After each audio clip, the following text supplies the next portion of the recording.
গণ অভ্যুত্থানের মাধ্যমে প্রায় 14-1500 ছাত্র জনতা হত্যার মাধ্যমে আহত নিহতের মাধ্যমে একটি বাংলাদেশ অন্তর্বর্তীকালীন সরকার প্রতিষ্ঠিত হয়। সরকার প্রতিষ্ঠিত হওয়ার পরে যে বৈষম্য বিরোধী কোটা আন্দোলনের জন্য যে আন্দোলনটা হয়েছে সেই বৈষম্যের জায়গায় বৈষম্য রয়ে গেছে। আমাদের যে প্রত্যাশা ছিল আমাদের প্রত্যাশাকে পূরণ করবে, কিন্তু অন্তর্বর্তী সরকার আমাদের প্রত্যাশাকে পূরণ করতে ব্যর্থ হয়েছেন। উনি সব কিছু তারা তাদের জন্যই করছে, সব নীতি তাদের জন্যই করছে।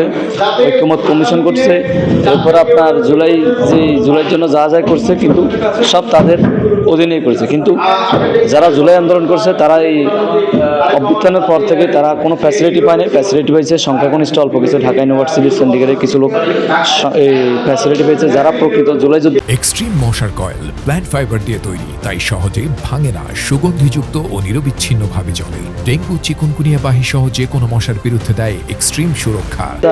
প্রকৃত আহত তাদের কোনো প্রত্যাশা কোনো কিছুই পূরণ হয়নি। এরপরে তারা 18 মাস নিজেদের দুর্নীতি প্রহার করে নিজেরাই কিছু টাকা পয়সা নিয়ে সবাই চুপচাপ হয়ে গেছে। এখন সব দোষ বিএনপি সরকারের উপর ছেড়ে দিচ্ছে। সব কিছু বিএনপি করছে, সব বিএনপি এখন মানতেছে না। কিন্তু আপনি 18 মাস আপনি কি করছেন? সব কিছু এর 18 মাস আগে আপনি কোথায় ছিলেন? আপনি তো ক্ষমতায় ছিলেন, সব পাওয়ার আপনার কাছে ছিল।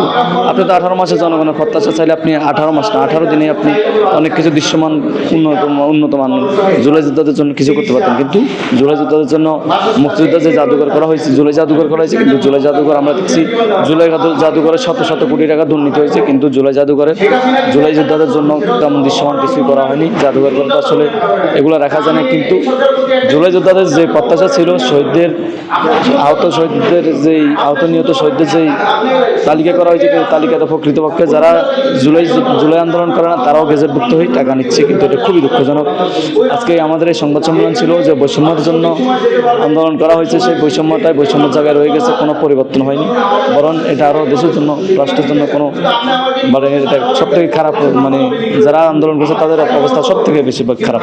আমরাও থাকি, আপনিও ঢাকা শহরে থাকেন, আপনি মিডিয়ার কর্মী, আমরা মিডিয়ার কর্মীর বাইরে, কিন্তু আপনি ঢাকার বিভিন্ন জায়গায় যান, বিভিন্ন জায়গায় আমরা যেরকম ঢাকায় আছি আপনারা থাকেন। আপনার চোখে দেখার মতো কোনো দৃশ্যমান কোনো কাজ করছে আমার মনে হয় না আপনি কোথাও দৃশ্যমান কোনো কাজ দেখতে পাবেন। তদ্রুপ আমরাও কোনো দৃশ্যমান যে জুলাই যোদ্ধাদের জন্য সংস্কার বা জুলাই যোদ্ধাদের জন্য চাওয়া পাওয়ার কোনো কিছু, কিন্তু তাদেরকে আরও জনগণের সামনে, জাতির সামনে মাস্টার মাইন্ড করে ব্লেন বানিয়ে দেওয়া হয়েছে। এটা পরিকল্পিত আন্দোলন বলছে, কিন্তু বৈষম্যের বিরুদ্ধে আন্দোলন হয়েছে। নিশ্চয়ই বৈষম্যের জায়গায় বৈষম্য রয়েছে, কোনো সংস্কারে আমি আমার দেশে দেখি না।